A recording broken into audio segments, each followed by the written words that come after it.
Bakit? Anong meron? Hindi siya makaihi mag-isa? Bakit nakasarado yung toilet bowl? Akala ko pa naman nakaihi na siya. Medyo matagal pa naman siya sa CR. Hindi tungkol doon.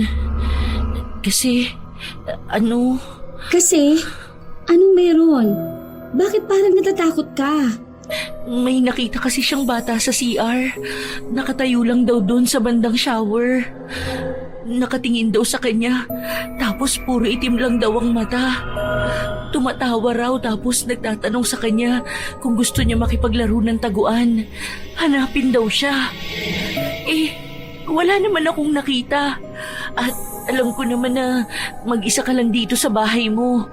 Tapos nung nasa loob kami ng CR, tinuturo niya ng tinuturo Pinagalitan ko nga. Ay, ano ba yan? Pati ako kinikilabutan. Tingnan mo tumataas ang balahibo ko.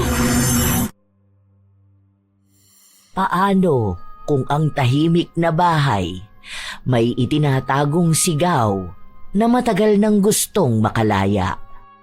Isang lihim na binubuhay ng konsensya at isang kaluluwang hindi matahimik sa paghahanap ng hustisya.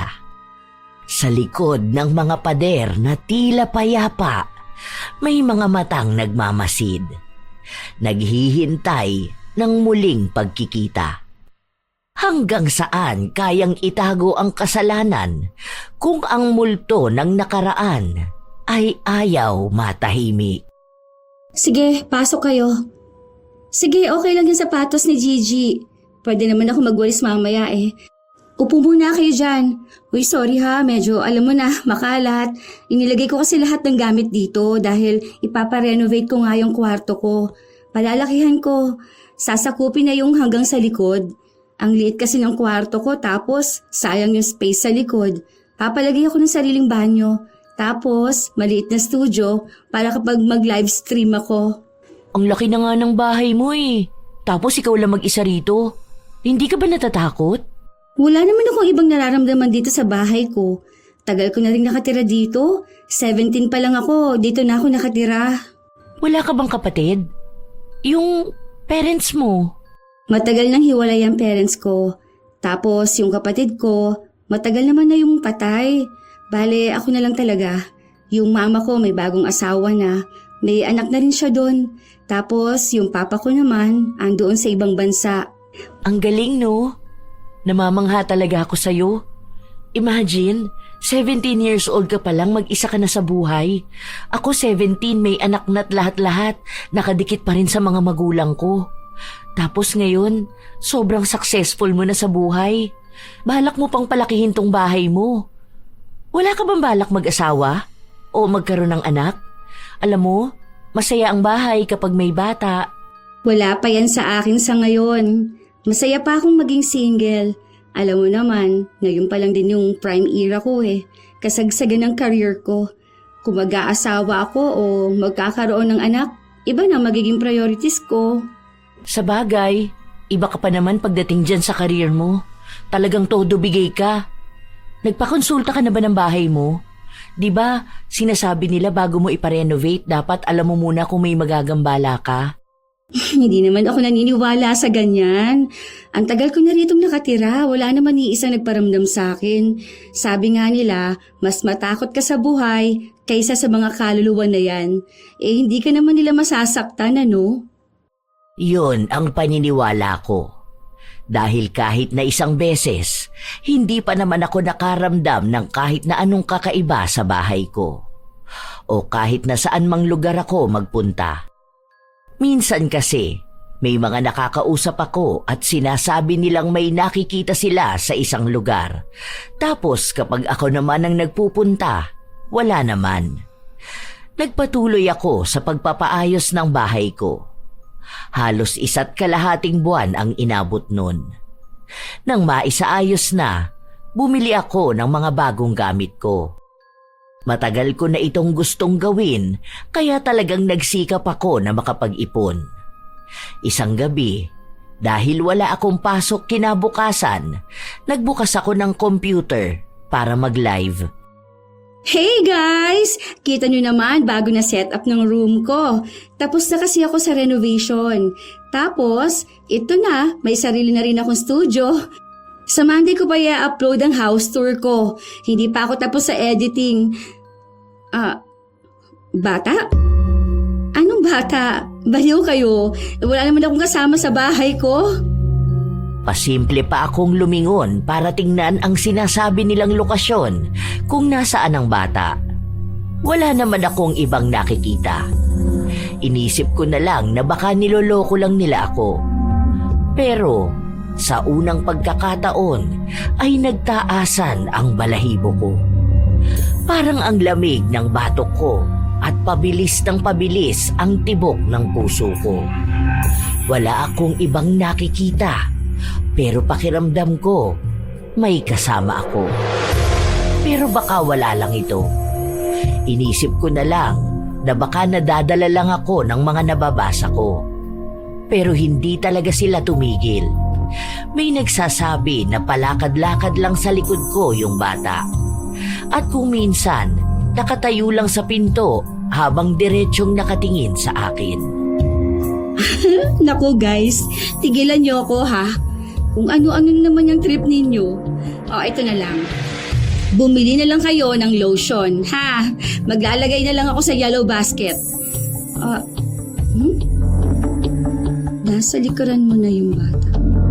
Sus, wala naman. Oo nga pala. Sige na guys, off live na ako. Inaantok na ako eh. Ang gulo nyo kasi. Panay kayo bata dyan. Tinapos ko na ang live. Pinakiramdaman ko pa ang paligid. Mahangin. Malamig dahil nakabukas ang aircon ko. Sinubukan kong pagmasdan ng aking paligid. Wala naman akong ibang nakikita. Sinubukan kong lumabas ng kwarto ko. Nakapatay lahat ng ilaw pero wala naman akong ibang nakikita. Ay nako, ang lakas talaga ng trip ng viewers ko. Kung hindi lang sila malakas magsibili ng product ko. Balak ko sanang matulog na lang dahil wala na rin naman akong gagawin. Matapos yon ay may isang kaibigan kong nanonood ang nagpadala sa akin ng screenshot ng live ko kanina. May nakabilog sa likuran ko. May nakatayo pero hindi siya masyadong maaninag dahil parang lumakad siya kaya hindi nakuna ng buo. Doon ako unang beses na kinabahan. Pero inisip ko na lang na baka kalokohan niya lang yun. Lalo na at uso pa naman ang AI sa panahon ngayon. Kaya na nilang mag-imbento ng kung ano-ano sa mga litrato na magmumukhang makatotohanan. Hindi naman ako matatakutin, pero aaminin kong nakaramdam ako ng takot. Itinabi ko ang cellphone ko at natulog na. Ramdam kong mababaw ang tulog ko. Dinig ko ang paligid. Minsan kasi, ganito talaga ako matulog. Lalo na at nasanay ako na mag-isa sa bahay, kailangan maging alerto ako. Dinig na dinig ko ang batang tumatakbo at tumatawa sa loob ng kwarto ko. Para siyang naglalaro, paulit-ulit. Minsan tumatawa siya malapit sa tenga ko. Ramdam ko rin na may umaalog ng higaan ko. Pero hindi ako makagalaw. Para bang pagod na pagod ang buo kong katawan. Hindi ko na alam kung gaano yun katagal. Dahil ang naaalala ko na lang, nagising ako matapos na may tumawag sa akin. Nasa labas pala ng bahay ko si Girlie. Inimbitahan ko sila ng anak niyang magpunta sa bahay dahil wala naman kaming pasok sa trabaho. Oh, ano nangyari sa'yo? Bakit para namang stress na stress ka dyan? Hindi ka ba nakatulog? May problema ka ba? Ano? Hindi ko alam. Pangit lang yata ang panaginip ko. Ang sakit ng ulo ko. Baka naman masama ang pakiramdam mo. Uminom ka na ba ng gamot? May dala na pala akong ulam kasi nagluto ako kanina sa bahay. Naisip kong dalhin na lang dito. Salamat. Sakto, wala pa kasi ako naluluto. Akala ko maaga pa. Hindi ako nag-alarm eh. Kasi madalas kapag walang pasok, nagigising ako ng 10:00. Bala ko sanang magluto. Halata nga. Kanina pa ako katok ng katok, wala naman nagbubukas. Akala ko nga walang tao eh. Pero naririnig ko kasi parang may naglalakad sa loob. Kaso hindi naman pinapansin ang pagtawag ko. Ayun, tumawag na lang ako sa phone mo. Naglalakad? Wala namang ibang tao rito. Baka dyan sa kapitbahay yon. Kagigising ko lang as in. Pagtawag mo, bangon agad ako. Kaya nga ang sakit ng ulo ko hindi ba? Ang weird nga ng panaginip ko. Alam mo yung para akong gising pero natutulog naman ako. Pagod. May tawag ata sila dyan eh. Ano ba yun? Sleep paralysis ata yun. Parang gising ang diwa pero hindi maigalaw ang katawan. Nagpa-bless ka na ba ng bahay mo? Hindi pa. Renovation lang naman to. Hindi naman ako nagpagawa ng buong bahay. Kwarto lang ang nagalaw. Mamaya tour kita sa bago kong kwarto.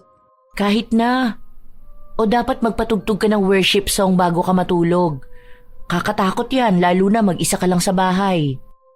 Hindi naman ako mahilig sa mga sinasabi ni Girlie, pero susubukan ko na lang. Matapos naming kumain, pinapasok ko siya sa kwarto ko, pero ang anak niya ay naiwan lang sa sala at doon naglaro. May mga laruan kasi ako sa bahay. Minsan naiiwan ang anak ni Girlie. Yung iba naman, binili ko para kapag may bibisita sa bahay ko na may kasamang bata. Minsan kasi, nandito ang mga pinsan ko. Ayan. Ito yung sa studio ko. Dito ako nag-live. Ito yung mga free products na nakukuha ko sa pag-a-affiliate ko. Wala pa kasi yung sa mic ko. Nirefund ko dahil ang pangit. Sira ata yung naipadala sa akin. Baliw ka! Yung pinto ng studio mo at saka pinto palabas ng bahay mo magkatapat talaga? Bawal yun, bakla ka! Bawal? Anong bawal dun? Ang sabi nga kapag ang dalawang pinto magkatapat, nagiging portal yun ng mga kaluluwa. Parang ginagawan mo sila ng lagusan para makapasok sa bahay mo. Wala ka man lang bang napapansin na kakaiba? Parang may kasama ka kahit na mag-isa ka lang. May naririnig ka bang mga yabag ng paa? Mga boses na kakaiba? O baka dahil pagod ka palagi, dahil akala mo panaginip lang yung naririnig mo pero totoo na pala. Uy, para kang tanga dyan. Talagang tinakot mo pa ako, ano? Hindi naman ako matatakotin pero ito, wait, tingnan mo to. Nag-live ako kagabi. First time ko lang ulit matapos kung ang mapaayos tong room ko. May pinakita sa akin yung isa sa mga followers ko. Mukha namang AI. Pero tingnan mo, ang realistic niya eh. Pero halata pa rin namang AI. Mukha namang hindi AI. Anuhan mo na lang to. Bili ka ng malaking halaman tas iharang mo sa gitna. Gaga ka? Bakit hindi naman ganito yung pinakita mong style sa akin dati? Dito sa kabila yun, di ba? Diyan nga dapat. Nung ginagawa na to, dito ko na lang pinili ipalagay. Maganda nga kasi pagpasok pa lang yung isang pinto na makikita. Hindi bungad yung higaan ko, alam mo yun. Pero sige, try ko na lang yung sinasabi mo. Dahil sa sinabi ni Girlie, nakaramdam din ako ng takot. Nang araw din na yun, nagpasama ako sa kanya na bumili ng halaman. Hindi ako nasanay na may halaman sa loob ng kwarto ko, pero wala naman akong ibang pagpipilian. Hindi ko rin naman alam na may mga bawal pala pagdating sa mga pintuan. Kinabukasan ay umalis ako. Halos malapit ng magdilim nung ako ay nakauwi. May isang manang na naglalako ng paninda na nagsabi sa akin na ang ingay daw ng bahay ko. Hindi ko raw ba pinapatahan ang anak ko? Po? Wala naman po akong ibang kasama sa bahay ko. Baka po yung naririnig ninyong umiyak na baby doon po sa kapitbahay ko. Kapapanganak lang din po kasi ni Karel. Naririnig ko rin ang iyak ng sanggol na yon, pero alam ko naman na sa kapitbahay ko yon. Hindi lang naman si Karel ang may sanggol sa bahay nila, pati na rin yung bagong lipat. Kambal pa ang anak nun. Ilang araw pa ang lumipas, may mga misteryo pang nangyari sa bahay ko. Isang gabi, nasa kusina ako. Iinom lang naman ako ng maligamgam na tubig nang magulat ako sa isang kalabog na narinig ko sa sala. Kasunod nun ay ang ingay ng paggulo ng mga laruan at tila ba may bata na naglilikot doon. Marahan akong naglakad papunta sa sala. Nakapatay ang ilaw. Kapag nasa bahay ako, sa labas lang na ilaw ang bukas, kaya wala akong masyadong maaninag. Palapit ako ng palapit hanggang sa napasigaw ako matapos kong maapakan ang manika. Tumunog ito ng paulit-ulit at sinasabing, "Mami, Mami." Manika ito ng anak ni Girlie. Naiwan niya nung nakaraang dumalaw sila sa bahay. Nakakalimutan ko lang bitbitin sa trabaho. Hindi naman ako nagkakape. Pero grabe naman akong maging magugulatin. Bakit ba nagkalat yung mga laruan? Yumuko ako para pulutin ang mga laruan at itabi. Habang ginagawa ko yon, napansin kong may anino na nakatabon sa isang laruan. Akala ko ay may nakaharang lang sa ilaw na galing sa labas, pero nang damputin ko ang laruan, napansin kong paayon. Maliit, halatang bata. Unti-unti kong nilingon ang nagmamay-ari ng anino. Halos manigas ako nung makita kong may paa. May batang nakatayo sa tapat ng pintuan ng kwarto ko. Naninigas akong nakatitig sa mga paa, pero hindi ko magawang iangat ang ulo ko. Laro tayo?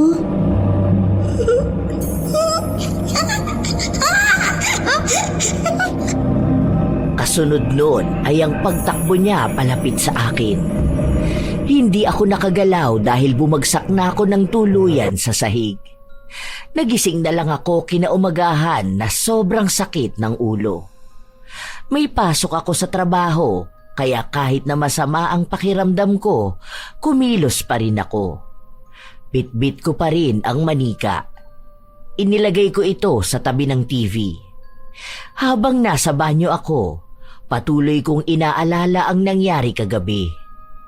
Panaginip ko lang siguro yun. Baka sa sobrang pagod ko, nakatulog na lang ako sa lapag. Dapat talaga, hindi ako umiinom ng gamot na pampatulog kapag nasa kusina ako. Siguro, dapat magpasok na rin ako ng lagayan ng tubig sa kwarto ko. Wala to.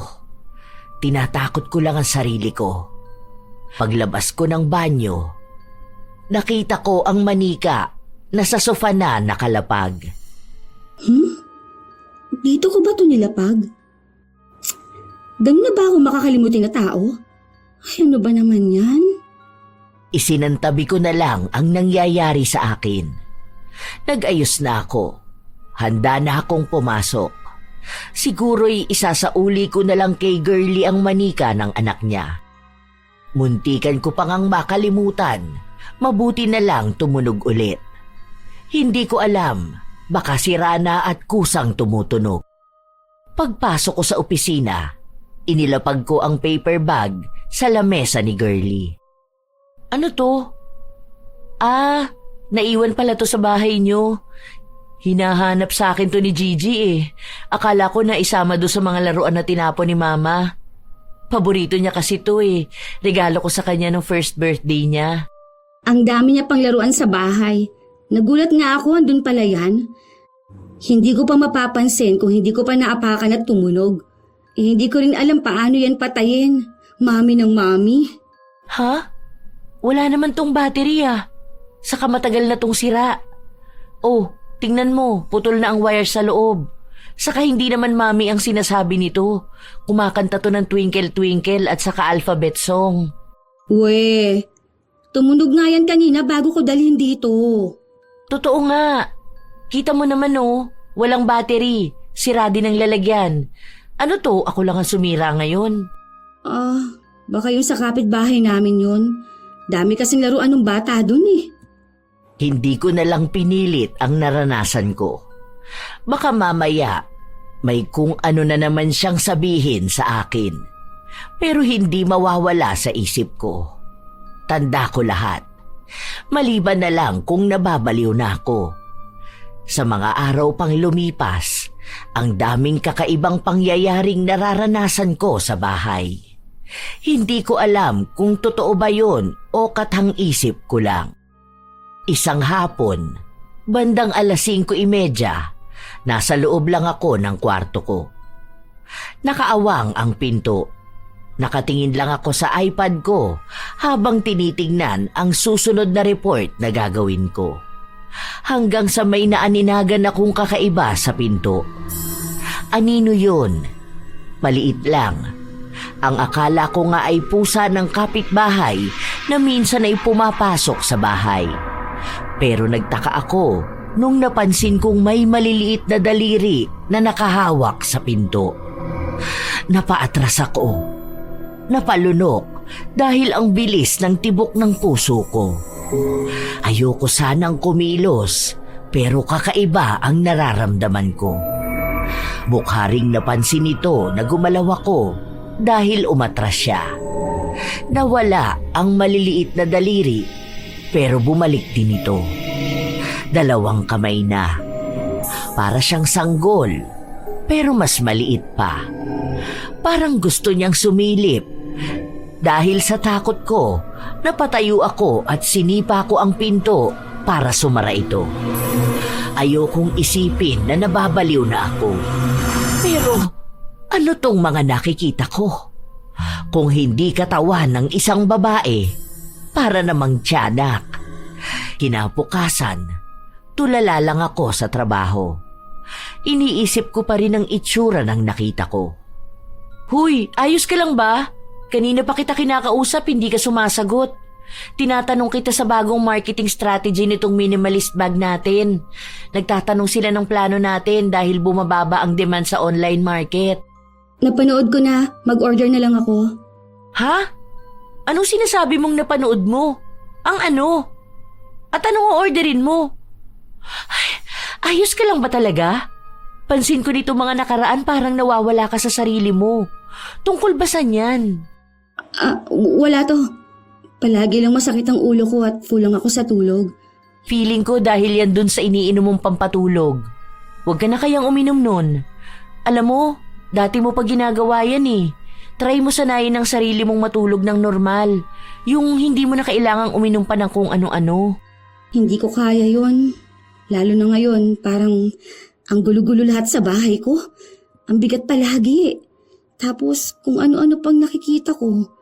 Hindi ko alam kung nababaliw na ba ako o talagang minumulto ako ng kung ano sa bahay ko. Eh baka nga dahil sa pagpaparenovate mo. Ang sabi ko naman sa'yo magtanong ka muna eh. Baka kasi nung pinaputol mo rin yung puno, baka may nagambala ka. Kasi wala namang ganyan noon ng bahay mo, di ba? Try mo kaya magpa-house blessing. Tingin mo ba may mga multo talaga? Ako, wala pa akong masyadong experience. Pero kasi dati naranasan ko na yun eh.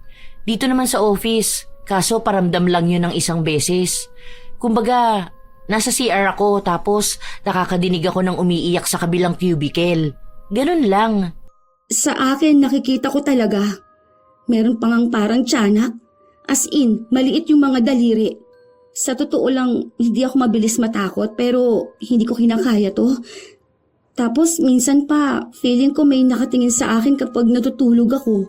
Yan ang nakakatakot. Baka mamaya bigla ka nalang bangungutin. Yan ang mahirap kapag mag-isa ka lang. Sinubukan mo na ba yung sinasabi ko sa'yo na magpatugtog ka? Wala ka rin atang altar sa bahay nyo. Pagkatapos mo magpa-house blessing, gawa ka ng altar. Yung sa mga worship song, nagpapatugtog naman talaga ako noon. Pero sige, try ko na rin gumawa ng altar. Hindi rin kasi ako paladasal na tao. Ang dami kong problema. Mula sa pagbagsak ng benta ng mga bag na dapat hawak ko dahil ako ang nasa posisyon, hanggang sa problema ko sa bahay mula sa mga kakaibang nilalang. Ginawa ko naman ang sinabi ni Girlie. Inimbitahan ko silang magpunta sa bahay, pati na rin ang mama ko.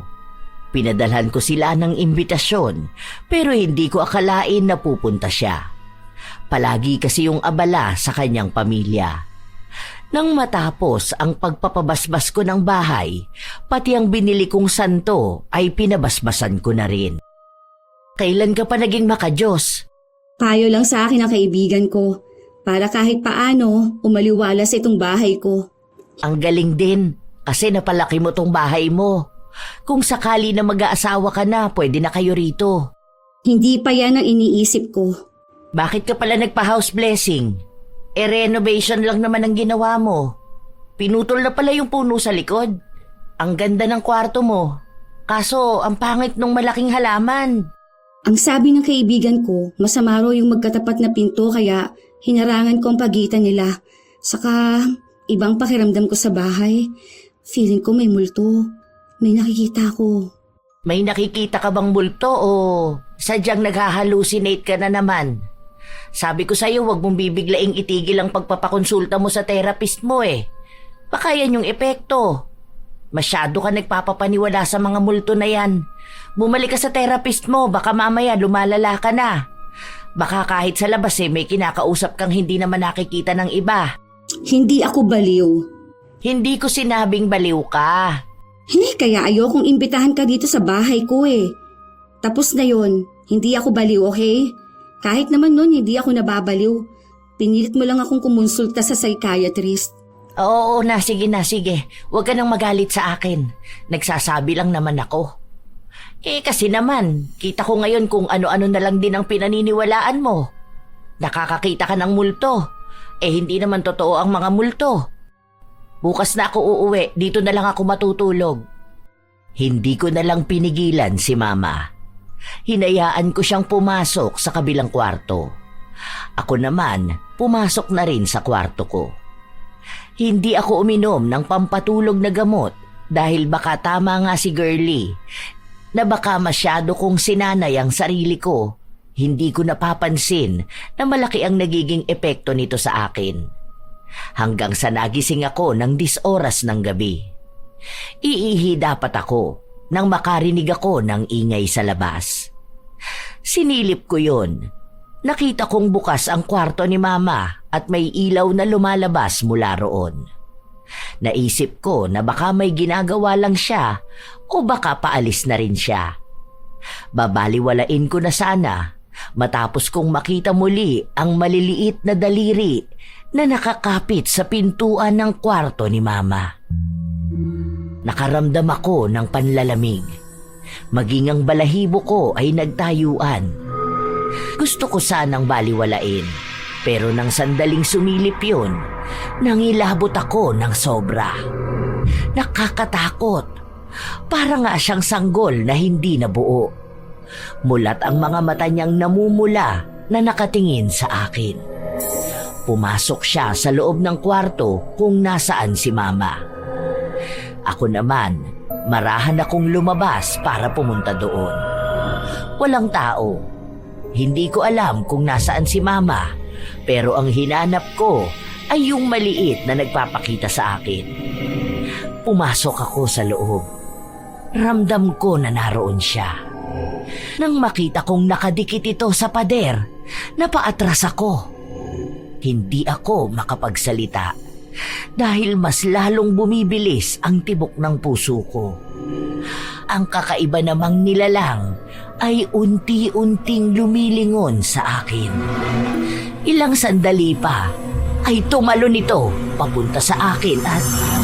Hoy, anong ginagawa mo rito? Ano ba? Ano ba? Bakit ka sumisigaw?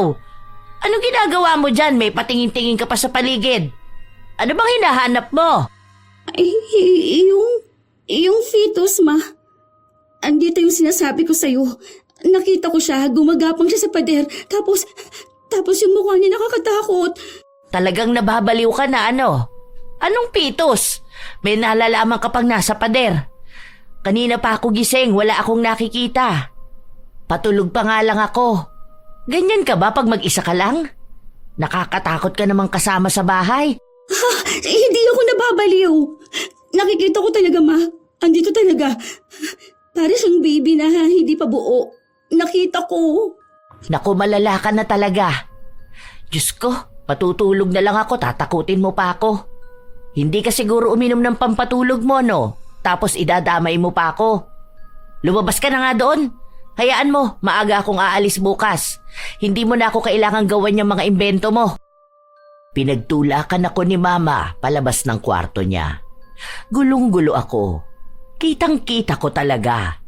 Hindi ako nananaginip. Alam kong totoo yun. Dahil sa nangyari, hindi na ako nakatulog. Mas lalo akong hindi nakapag-isip ng maayos. Nasa opisina ako pero ang utak ko ay nasa bahay. Hanggang sa kinausap ako ng kaibigan ko. Meron pa rin pala? Bakit ganun para namang hindi nawawala sa bahay niyo yung multo na yun? Bakit para namang fetus ngayon? Di ba nung nakaraan bata na? Hindi ko na alam, ang sakit-sakit na ng ulo ko.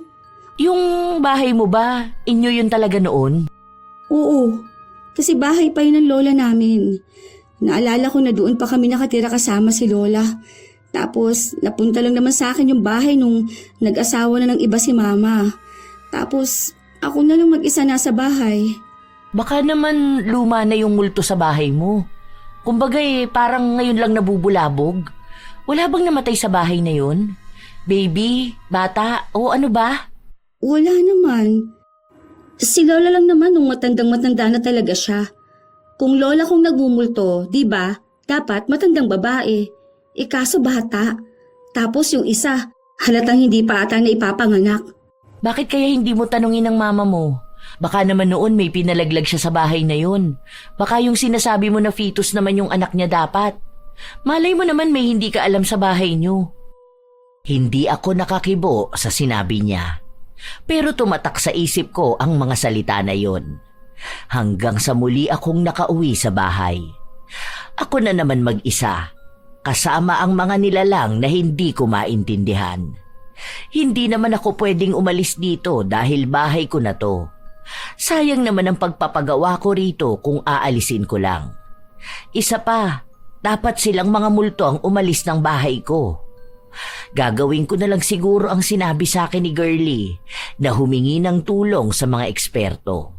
Wala pa lang talaga akong nakakausap.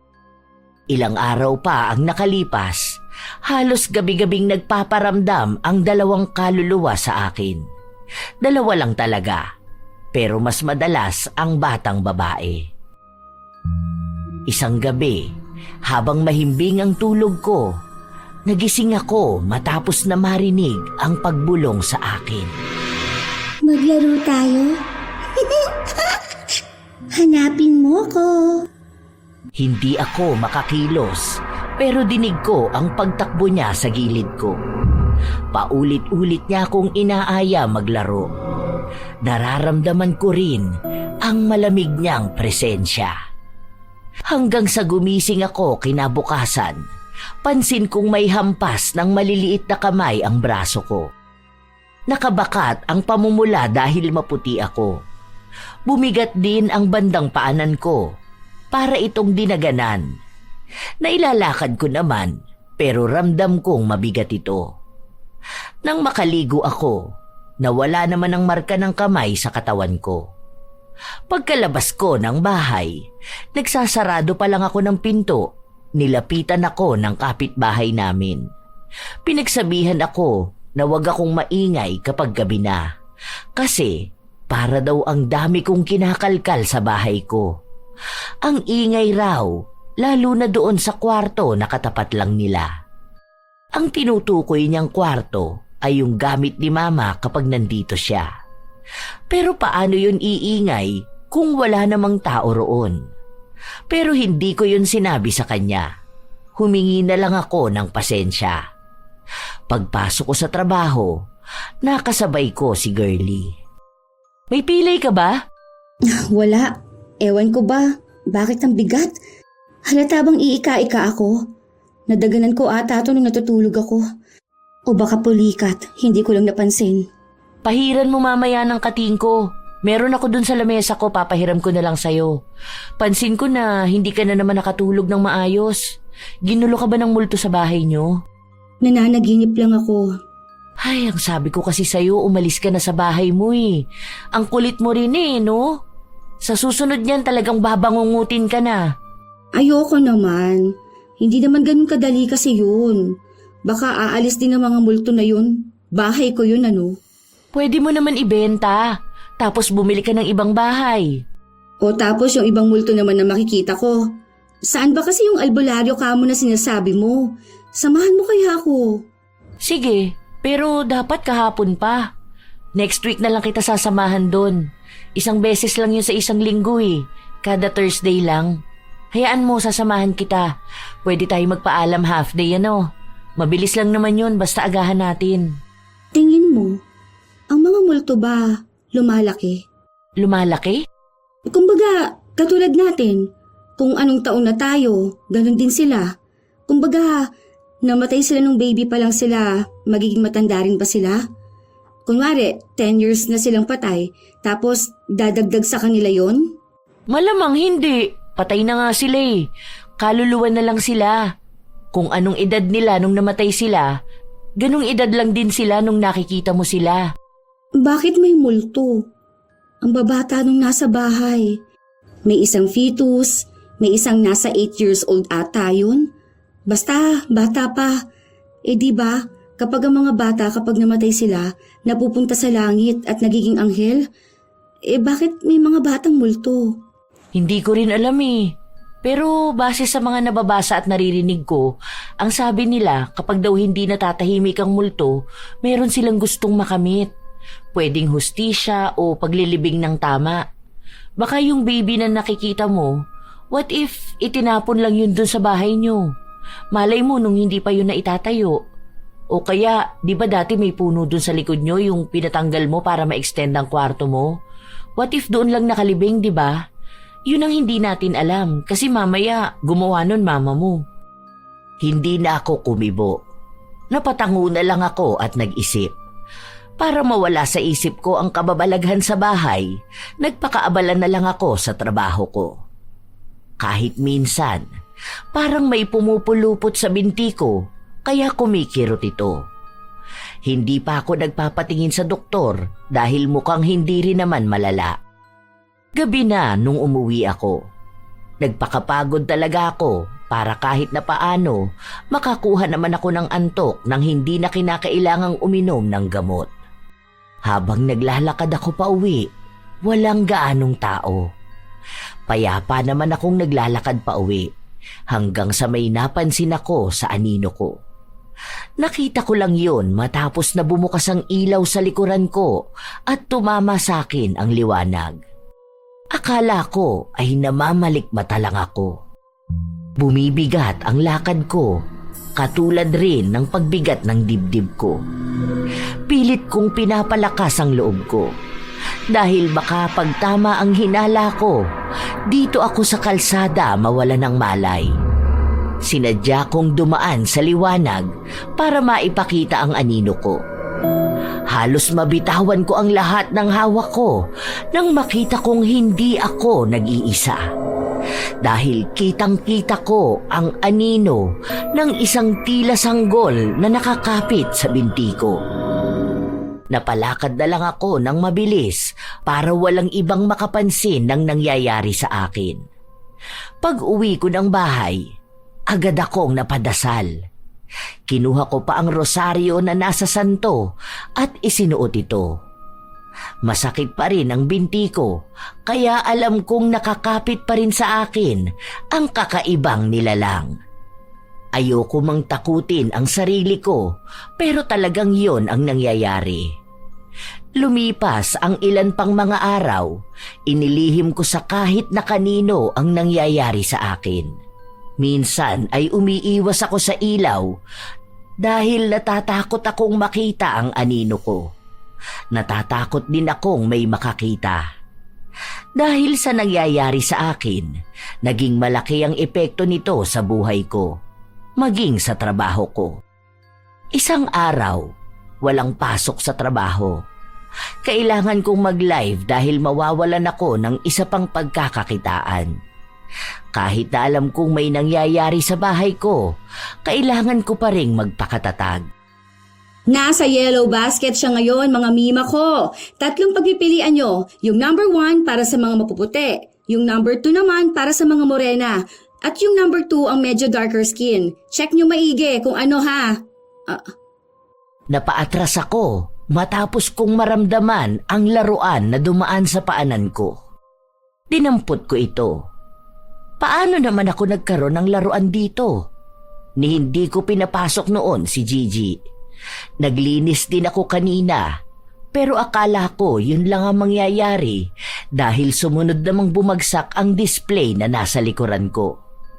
Gusto ko yung baliwalain, pero may malakas na pagkatok akong naririnig mula sa kwarto ko.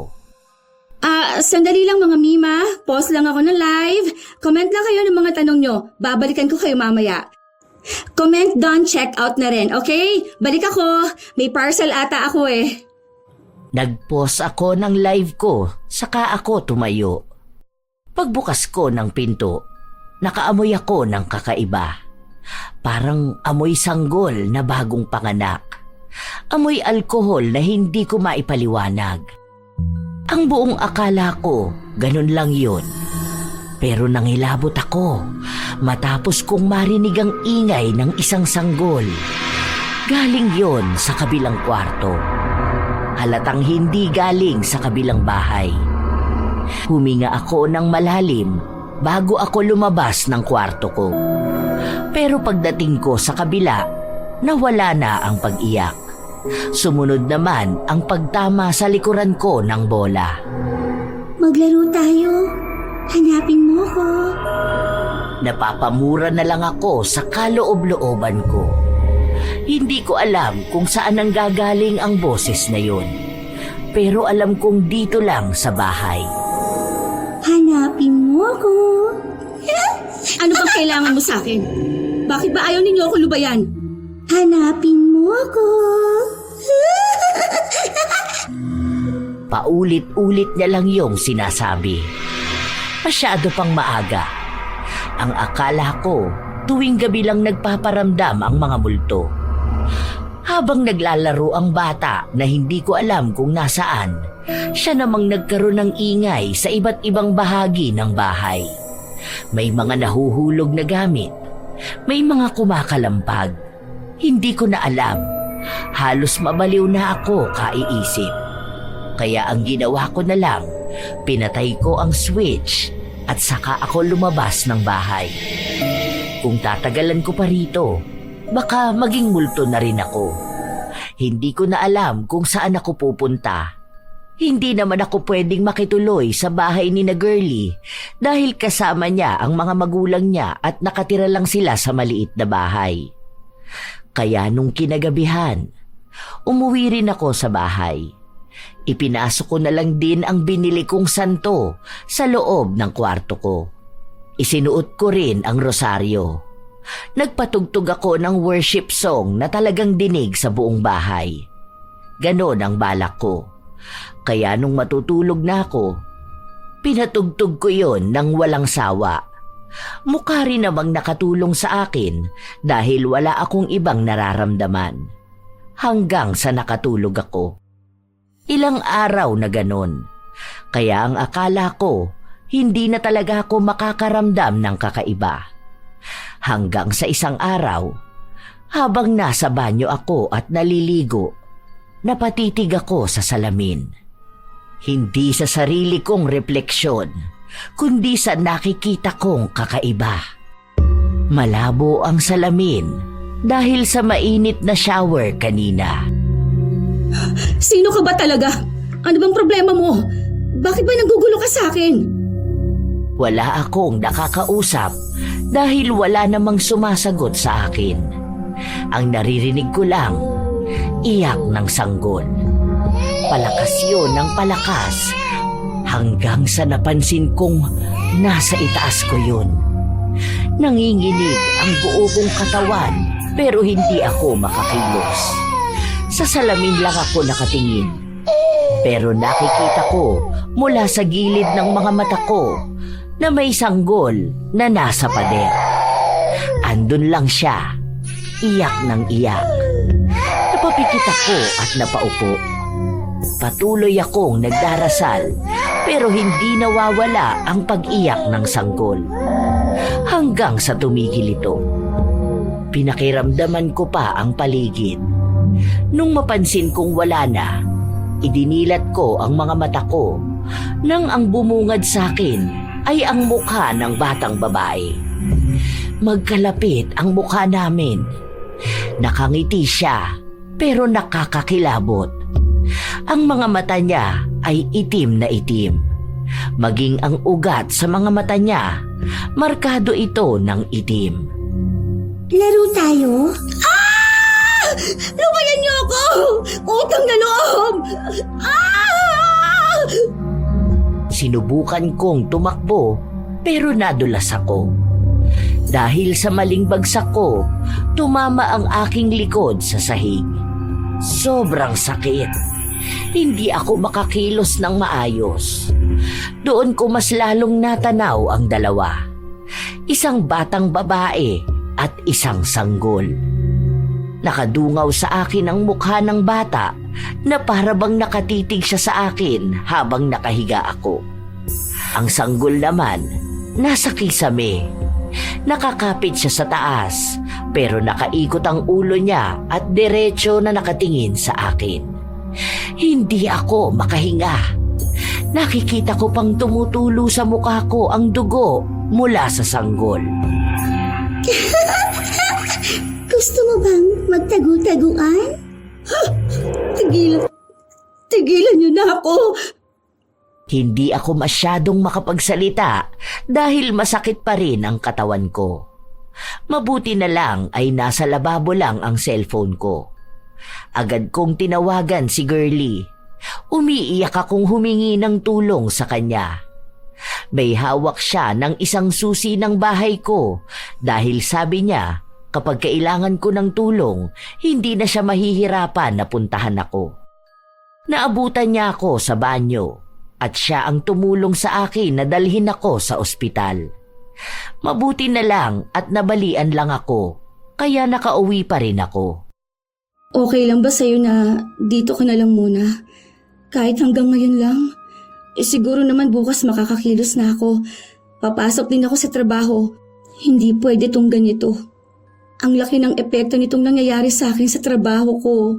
Sige, pwede naman. Sasabihan ko na lang si mama na hindi ako makakauwi kaya siya muna mag-alaga sa anak ko. Ano nang balak mo ngayon? Ang sabi ko sa'yo, lumipat ka na ng bahay eh. Tingnan mo nga nasasaktan ka na. Hindi ka titigilan ng mga kaluluwa na yun. Subukan na lang muna natin doon sa sinasabi mo. Baka kasi pwede pa, di ba? Kung hindi na talaga kaya, siguro doon na lang talaga ako aalis. Pero salamat pa rin na tinutulungan mo ko. Tatanawin ko itong malaking utang na loob. Sa mga araw pang lumipas, pilit kong tinatatagan ang sarili ko. Hindi ako pwedeng basta na lang matakot. Dahil gusto kong ipaglaban ang bahay ko. Isang gabi, bago ko pumunta sa albularyo, nakatulog ako sa sofa dahil sa sobrang pagod ko. Nagising na lang ako nang may bumubulong sa akin. Yung batang babae na naman. Umiiyak siya. Tinatawag ka niya. Hindi ko siya pinansin, maging ang ingay ng sanggol na umiiyak sa kabilang kwarto. Gusto ko pa sanang magpatuloy sa pagtulog, pero mas lalo kong naramdaman na may mabigat sa dibdib ko. At yung iyak ng sanggol, mas malapit na sa akin. Patahanin mo siya. Umiiyak siya. Nagdasal na lang ako, paulit-ulit sa utak ko, kahit na hindi ako makahinga. Ang gulo na ng naririnig ko. Iyak ng sanggol at boses ng bata. Hindi ko rin napansin na naiiyak na ako. Pero kailangan kong magpakatatag. Alam kong bukas matatapos na rin itong lahat. Umaasa ako na matatapos ito. Wala akong tulog hanggang sa kinabukasan. Agad na rin akong umalis para magkita kami ni Girlie. Hindi ka nakatulog ng maayos? Hindi. Ang bigat ng dibdib ko. Iyak ng iyak yung sanggol. Tapos ginugulo rin ako ng batang babae. Alam mo, nakakaramdam ako ng awa sa kanila. Paano kung magkapatid sila, tapos namatay silang dalawa? Pero bakit sa bahay namin, di ba? Bakit kumakapit sa akin ang kaluluwa ng sanggol? Bakit hindi nila ako nilulubayan? Hayaan mo, malalaman natin yan mamaya. Nang makarating kami sa bahay ng albularyo, may 3 babae na nakapila. Ang isa, sinasabi na sinasapian daw siya. Yung isa naman ay tungkol din sa multo. Nang sa amin na natapat ang albularyo, hindi pa ako nagsasabi, mukhang alam na niya ang kailangan ko. Sinabi niya sa akin na iisa lang naman daw ang hiling ng kaluluwa, ang mabigyan siya ng maayos na libing. Maayos na libing? Paano ko naman malalaman kung nasaan sila para ilibing ko?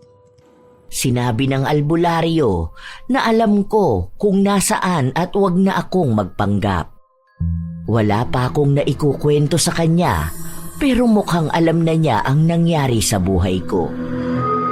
Hindi ako makapagsalita, lalo na nung sinabi niya sa akin na ako lang ang makapagpapatahimik sa kaluluwa na tinatakasan ko. Dahil kahit saan ako magpunta, bit-bit ko ang kaluluwa na yon. Kahit lumipat ako ng bahay, kakambal na siya ng konsensya ko.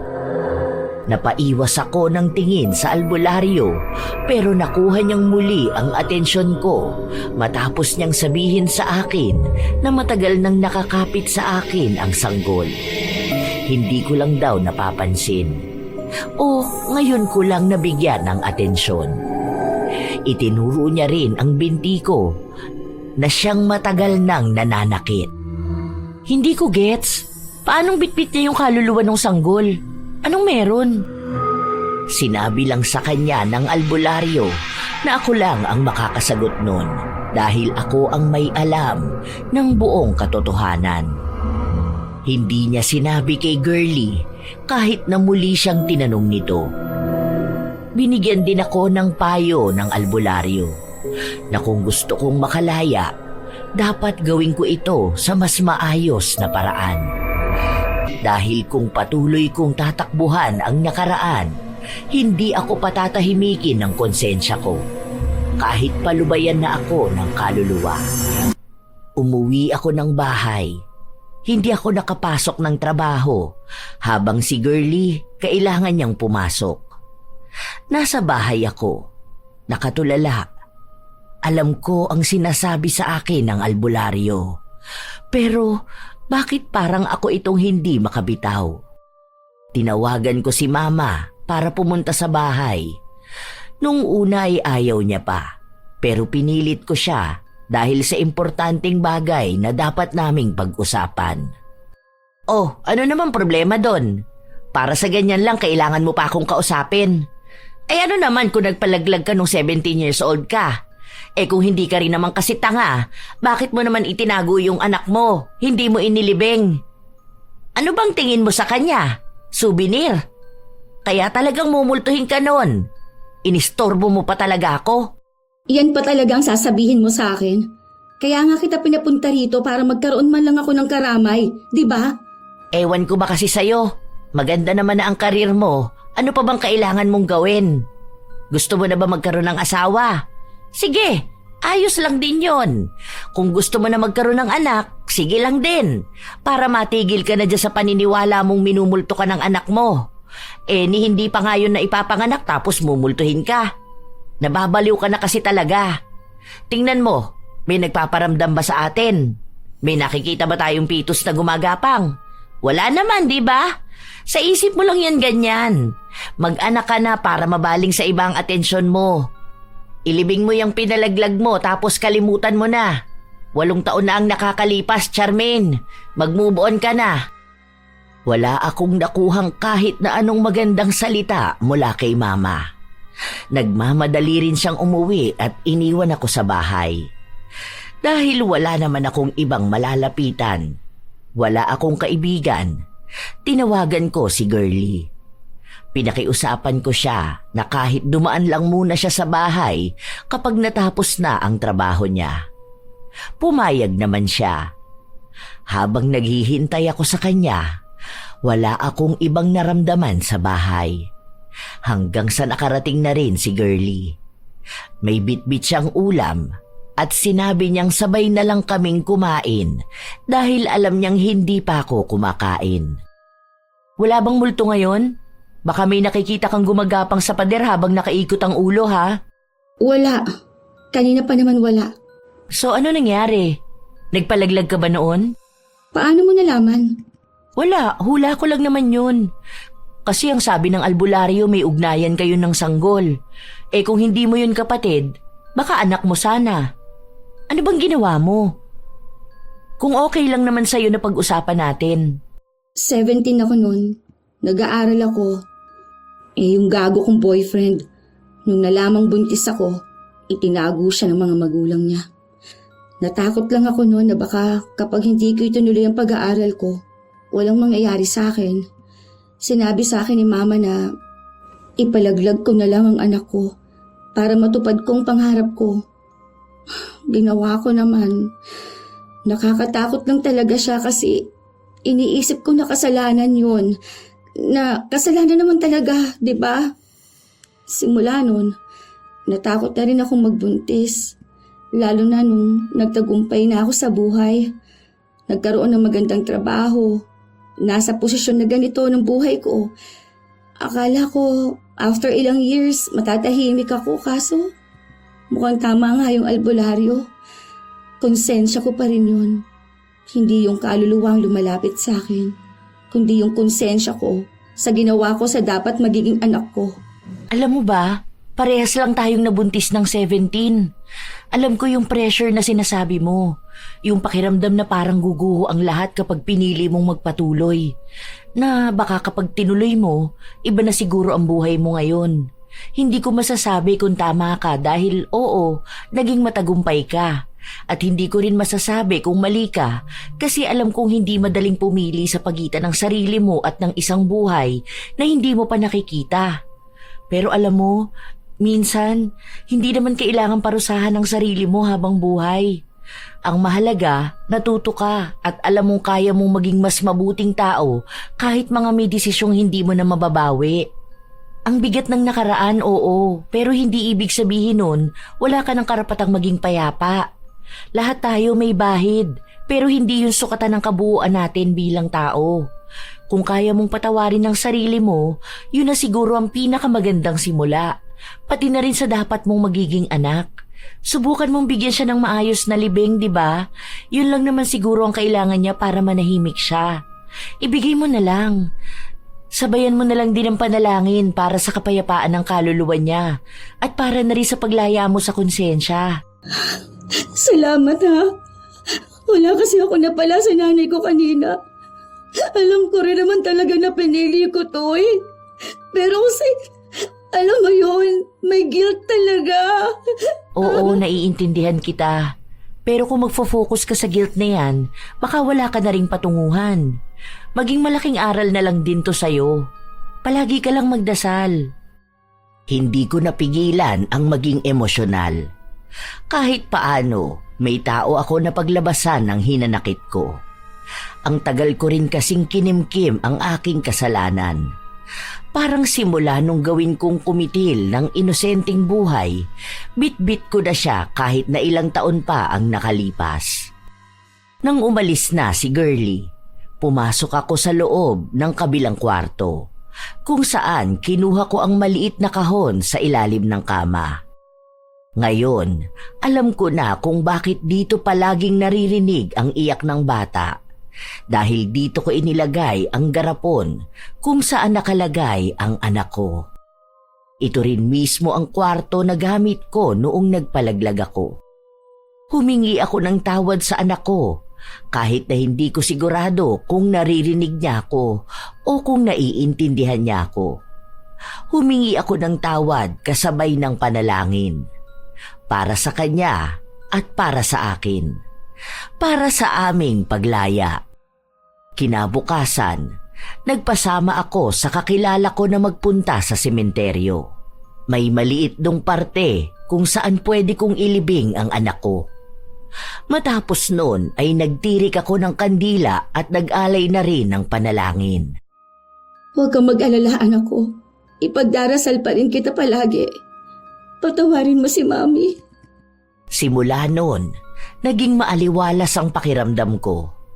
Kapag umuuwi ako, wala na akong ibang naririnig na reklamo sa mga kapitbahay ko tungkol sa maingay na bahay. Wala na rin akong naririnig na ingay tuwing madaling araw. Walang umiiyak, walang kung ano-anong gumagapang sa iba't ibang parte ng bahay. Minsan pa, napapanaginipan kong meron akong anak na babae. Masaya kami. Nakikita ko na palagi siyang nakangiti. Iniisip ko na lang din na baka yun ang paraan ng anak ko para sabihing pinapatawad na niya ako. Hindi ko rin naman kinakalimutan na magdasal. Hanggang sa inimbitahan ko ulit sa bahay sina Girlie at ang anak niya. Mas okay ka ngayon. Ang ganda palagi ng gising mo, no? Hindi ka na ganun ka-stressed, hindi tulad noon? Oo, ang gaan na rin ang bahay ko. Tama nga ang albularyo. Ako lang din ang nagpapabigat ng buhay ko. Napanaginipan ko nga may bata raw akong sinusuklayan. Tapos, ang saya-saya naming dalawa. Baka yun ang anak ko, no? Sa panaginip na lang kami naging masaya. At least naging tahimik na rin siya. Tumatawa na siya sa panaginip mo. Hindi na siya umiiyak habang gumagapang sa pader, di ba? Oo nga pala, kanina pa to sabi na naiihi siya. Sige na, punta ka na doon sa CR. Mag-isang naglakad si Gigi papunta sa banyo habang kami ni Girlie ay nag-uusap ng kung ano-ano. Sinabi ko nga sa kanya na minsan kapag wala kaming pasok at kung wala naman siyang ginagawa sa bahay nila, pwede siyang bumisita sa bahay ko. Para kasing nasanay na rin akong nandito siya kapag wala kaming trabaho. Habang nag-uusap kami, lumabas ang anak ni Girlie ng banyo para siyang nagpipigil ng ihi. Kaya nilapitan siya ni Girlie. Sinamahan pa siya sa loob para magbanyo. Bakit? Ano meron? Hindi siya makaihi mag-isa? Baka nakasarado yung toilet bowl. Kala ko pa naman nakaihi na siya. Medyo matagal pa naman siya sa CR. Hindi tungkol doon. Kasi, Kasi? Anong meron? Bakit parang natatakot ka? may nakita kasi siyang bata sa CR. Nakatayo lang daw doon sa bandang shower. Nakatingin daw sa kanya, tapos puro itim lang daw ang mata. Tumatawa raw tapos nagtatanong sa kanya kung gusto niya makipaglaro ng taguan. Hanapin daw siya. Wala naman akong nakita. At alam ko naman na mag-isa ka lang dito sa bahay mo. Tapos nung nasa loob kami ng CR, tinuturo niya ng tinuturo Pinagalitan ko nga. Ay, ano ba yan? Pati ako kinikilabutan. Tingnan mo, tumataas ang balahibo ko. Sigurado ba siya sa nakita niya? Oo, alam mo, ito kasing anak ko may nakikita to minsan Kaya nga pinagsasabihan ko siya. Alam mo ba dati, may pinuntahan kaming burol. Tapos nagturuba naman siya doon sa likod ng isang babae. Andun daw nakatayo yung matandang lalaki na nakabarong. Ayun, saktong brown out, takbuhan ng mga tao. Naaalala ko pa nung bata to, kaya hindi namin iniiwan kasi bigla to nagsasalita mag-isa. Ay, ewan ko. Diba sabi mo naman wala na kamong multo? Wala na akong ibang nararamdaman. Yung anak ko lang naman ang problema ko rito sa bahay, wala nang iba. Pero diba ang sabi ko sa'yo na may bata rito sa bahay? Bukod nga dun sa sanggol na umiiyak. Ay, Diyos ko po. Grabe ang kilabot ko, Ano ba, Gigi? Huwag kang magturo dyan. Kung ano-ano na naman ang nakikita mo. Huwag mong pansinin. Nagpapatuloy si Gigi na magturo sa banyo. Pero pinalo ng kanyang ina ang kamay niya at pinagsabihan siya na hindi niya dapat ginagawa yon. Pero tama naman si Gigi.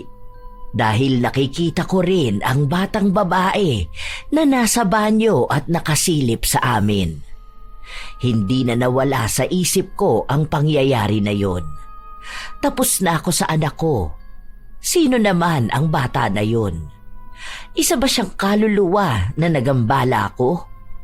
Paano ko naman siya mapapaalis sa bahay ko? Pinilit kong manatiling kalmado. Alam kong magagawa kong lampasan ito. Nagpatuloy ang mga araw. Nagtatanong sa akin si Girlie kung ano nang nangyari sa bata. Ang sagot ko sa kanya ay pare-pareho lang. Hindi ko alam kung paano ko mapapaalis. Nagbigay na nga ako ng alay katulad ng sinabi niya.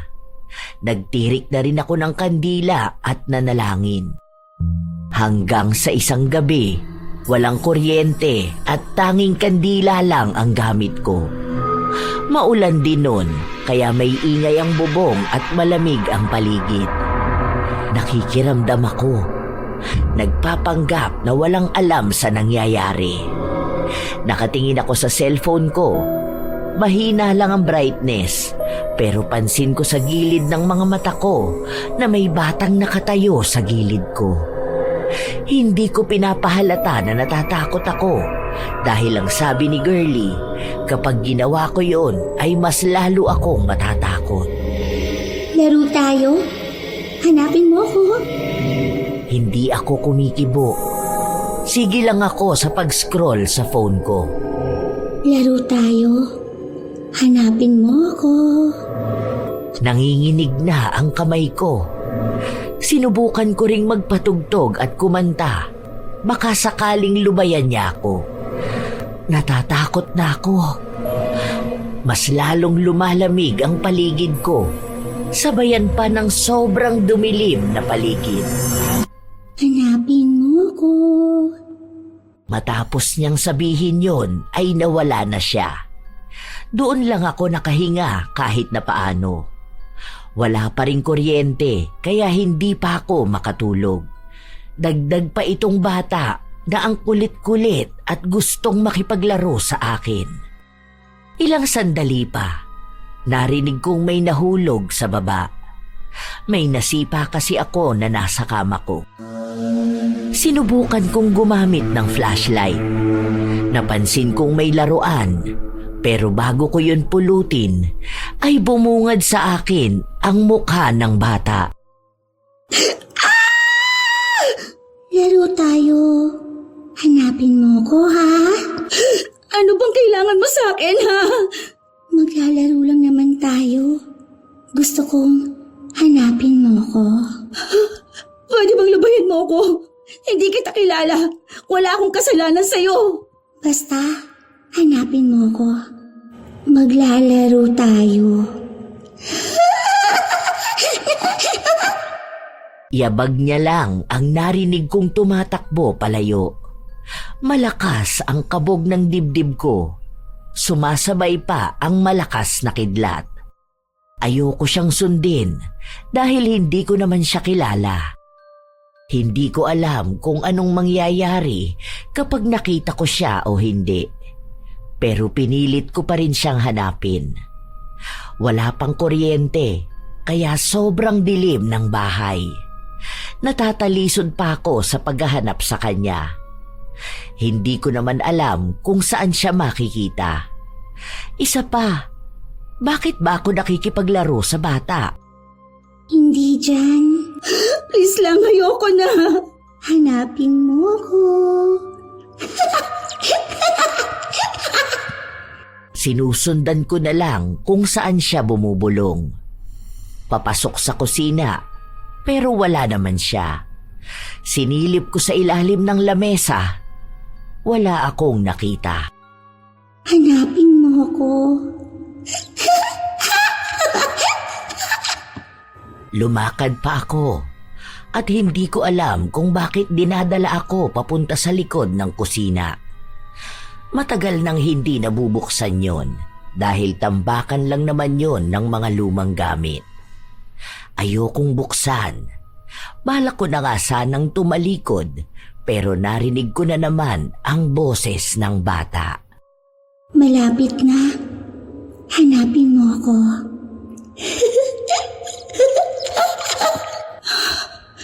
Hindi ko alam kung tama itong ginagawa ko. Lord, tulungan mo ko. Kailangan kong maging matapang. Kinikilabutan talaga ako. Dahil wala pa ring kuryente, cellphone lang ang gamit ko at ang kandila na ipinasok ko sa kusina. Pilit kong binubuksan ang pinto dahil sa tagal nun, halos kinalawang na yata ang kandado. Hirap na hirap ako, pero nagawa ko pa ring buksan. Bumungad sa akin ang mabahong amoy, pero hindi siya ganon kasama. Kumbaga, parang amoy ng mga gamit na naluma na. Parang gamit na natambak at nabasa. May mga gamit sa loob. Mga gamit namin na nasira na o mga pinaglumaan at hindi nagagamitin pa. Andyan ka ba? Nasaan ka? Walang kumikibo. Wala akong ibang madinig. Hindi ko alam kung nandito pa ba ang bata na yon o umalis na. Alam ko naman na pinaglalaruan lang ako ng batang multo. Pero bakit ba pinilit ko pa ring sumunod sa kanya? Hinawi ko ang ilang mga gamit. May kalakihan naman ang kwarto na yon kahit paano. Noong bata pa ako, tanda ko na lagayan yun ng grocery namin. Pero nung umalis na si Papa, ginawa yung tambakan ng mga gamit ni Mama. At nung ako na ang tumira rito, hindi ko na ito binuksan. Maliban na lang ngayon na dito pa nagtago ang multo na yon. Hirap na hirap akong inilalabas ang mga malalaking gamit na pilit ipinagkasya. Hindi ko rin alam kung ano ba ang hinahanap ko. Dahil kahit naman hindi ko alisin to, tatagos naman ang multo na yon. Hanggang sa may naaninagan ang flashlight ko. Parang sinemento. Hindi. May nakikita akong lapida. Dahil doon, mas lalo kong inalis ang mga gamit. At doon ko nakita ng buo. Nakaukit sa lapida ang pangalang Charlie Villanueva. Ang kapatid ko. Nahanap mo na ako. Hindi na tayo maglalaro. Nanghina ako sa nakita ko. Kasabay na rin ang napaiyak ako. Kaya pala hindi masabi sa akin ni Mama kung saan ko pwedeng dalawin ng kapatid ko. Dito niya mismo sa bahay inilibing. Ngayon lang din unti-unting pumasok sa utak ko lahat. Dito ko mas napagtagpi-tagpi ang mga bagay noon. Matapos mamatay ng kapatid ko dahil na aksidente siya, doon na nag-away sina Mama at Papa. Bata pa ako noon. Nasa 10 taong gulang pa lang ako. Yun din ang dahilan kaya sila naghiwalay dahil nagsisisihan silang dalawa. Ilang sandali pa, nagkaroon na ng kuryente at doon ko mas nakita ng malinaw. Kinabukasan, tinawagan ko si Mama at pinapupunta sa bahay. Pinilit ko siya kahit na ayaw niya. Ang sabi ko sa kanya, ako mismo ang susundo sa kanya kapag hindi siya nagpunta. Ano na naman bang problema mo? Ano, may multo na naman? Nagluluksa ka sa anak na ipinalaglag mo noon. Ano? Tungkol kay Charlie. Anong tungkol sa kanya? Kaya pala ayaw niyo akong pinapapunta sa sementeryo. Dahil wala pala siya doon. Ano bang sinasabi mo? Bakit sa dami ng paglilibingan mo sa kanya? Dito pa sa loob ng bahay. Ginawa mo pang tambakan ng basura yung libingan niya? Ano naman? Buti nga nandito siya. Hindi na nakikipagsiksikan doon sa sementeryo. Sa ibang probinsya naman ganun ang ginagawa, di ba? Yung iba nga nasa likod mismo ng bahay nila. May napanood ako sa loob mismo ng bahay nila tapos ginagawa nilang lamesa yung nicho. Ma, narinig mo ba ang sarili mo? Talagang hindi mo man lang siya binigyan ng maayos na libingan? Maayos naman yun na. At kasama mo siya. Kaya siguro kayo naghiwalay ni Papa. Anong klaseng mindset yan? Pwes, ako na lang ang magbibigay sa kanya ng maayos na libing. Hindi yung ganyan. Buong buhay ko, simula nung nawala si Charlie, hinahanap ko kung nasaan siya. Palagi akong humihingi ng tawad sa kanya dahil tuwing piyestang patay, walang dumadalaw sa kanya. Walang nagbibigay ng bulaklak sa kanya. Mas masahol pa pala ang ginawa mo sa akin. Kung ako, bit-bit ko yung konsensya ko dahil sa pagpapalaglag ko sa anak ko. Ikaw, inabandona mo na nga ako, ginawa mo pa siyang itago. Hindi mo naiintindihan ang ginawa ko. Napag-usapan naman namin yun ng papa mo eh. Hindi mo alam kung gaano kasakit sa akin na mawala ng anak. Hindi ko kinaya. Halos mabaliw na nga ako. Kaya ang ginawa ko, nakiusap ako na dito na lang siya sa bahay ilibing para kahit paano makasama pa rin natin siya. Kaso wala eh, iniwan pa rin tayo ng tatay niyo. Nagkaroon siya ng sarili niyang pamilya dahil galit siya sa akin. Kung hindi ko raw isinama si Charlie nung nagsugal ako, hindi siya masasagasaan. Tapos nawawala na raw tayo sa sarili, kaya pinilit kitang magpa-therapy. Para din naman sa'yo yon. Iniwan din kita pero kaya mo naman na ang sarili mo. Yung ginawa kong pagkumbinsi sa'yo na magpalaglag ng anak, para din naman sa'yo yon. Hindi mo ako maiintindihan dahil, oo, alam ko naman na mali ako. Pero wala naman akong pagpipilian eh. Sobrang masakit lang din sa akin. Bit-bit ko yung galit ko sa sarili ko sa pagkawala ni Charlie. Hindi ko tanggap. Kaya tuwing piyesta ng patay lang ako bumabalik sa bahay. Dahil di lang naman si Charlie ang nakalibing sa bahay na ito. Pati na rin yung pamilya natin. Dito namatay yung pag-asa natin, hindi ba? Kaya tuwing nandito ako, para akong minumulto ng nakaraan. Hindi lang si Charlie ang ipinagluluksa ko. Pati yung buhay sana natin kung hindi siya namatay. Hindi na ako nakapagsalita pa. Nakikita ko kung paanong umiyak si Mama sa harapan ko. Doon lang ako nakaramdam ng awa sa kanya. Kahit naman ako namatay na rin eh. Buhay pa tong katawan ko. Pero nung namatay si Charlie, kasama niya ako. Lalo akong paulit-ulit na namatay nung nasira ang pamilya natin. Akala mo ba kaluluwa lang ang nagmumulto? Mas malupit pa sa kaluluwa ng namayapa ang multo ng nakaraan, ng galit. Samahan mo kung ipalibing ng maayos si Charlie para matahimik na ang kaluluwa niya. Para matahimik na rin tayo. Kahit wag mo nang dalawin ang multo ng pamilya natin sa bahay na to. Hayaan mo lang mamahinga ng maayos ang kapatid ko bago pa sumapit ang piyesta ng patay. Para may tamang lugar para dalawin siya. Napapayag ko si Mama. Kaya ng araw din na yun ay gumawa na kami ng paraan kung paano maililibing ng maayos si Charlie. Tumawag din ako kay Girlie dahil halos 1 linggo kaming walang pasok sa trabaho. Humingi ako sa kanya ng 1 araw lang para makiramay sa amin. Hindi naman siya tumanggi. Doon ko sa kanya ipinaliwanag ang lahat. Kaya mas lalo niyang naintindihan ang mga nangyayari. Nang matapos ang paglibing kay Charlie sa sementeryo, saka naman kami nagtirik ng kandila. Yun na rin ang huling beses na nagkita kami ni Mama. Sa bahay naman, maaliwalas na.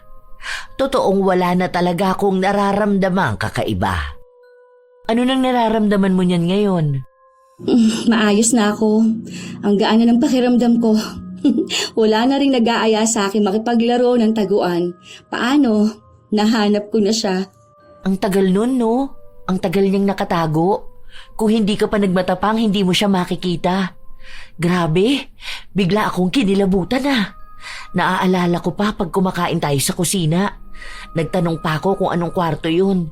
Tapos ang sabi mo lang sa akin, tambakan ka mo ng mga gamit nyo. May iba pa palang nakatago dun. Oo nga pala. Anong balak niyan sa undas? Pupunta kami sa probinsya. Yun ang sabi ni Mama. Gagamitin daw namin yung sasakyan ni Kuya kasi baka nga raw wala kaming masakyan nun. Ikaw ba? Anong balak mo? Wala. Dito lang din ako sa bahay. Pupuntahan ko sa sementeryo ang anak ko at kapatid ko. Diyan lang naman yun. Di ka na talaga takot sa bahay mo, no? Okay nga yung ganyan. Mag-live na lang siguro ako, no? Magbebenta na lang ako kasi marami pa rin naman online nun. Tapos magkwento ba ako sa kanila, tingin mo? Pero wag na muna. Baka pati ako matakot. Sige, ikaw ang bahala. Basta palagi ka lang mag-pray. Tapos kapag kailangan mo pa rin ng kasama sa bahay mo paminsan-minsan, chat mo ko ha. Pero pagbalik na namin, hindi naman ako makakalipad papunta rito. Sa mga sumunod pang araw, malaya na akong nakakagalaw sa bahay. Wala na yung biglang dadaan sa harapan ko o sa likuran ko. Wala na ring nakasabit sa kung saan-saan. Ang gaan ng bahay ko. Nakakapag-live na rin ako ng maayos. Nakakatulog na rin ako. Ganito pala yun, kapag napakawalan ko na rin yung konsensya na bumabalot sa akin. Tapos idagdag pa rin na alam kong nasa maayos na rin ang kapatid ko. Nang sumapit ang undas, nagdala ako ng kandila para sa dalawa kong bibisitahin. Inuna kong puntahan ang sa anak ko. Nagtirik ako ng kandila at nag-alay ng panalangin. Kasunod naman nun ay ang sa kapatid ko. Dati hindi ko to nagagawa dahil hindi ko alam kung nasaan siya.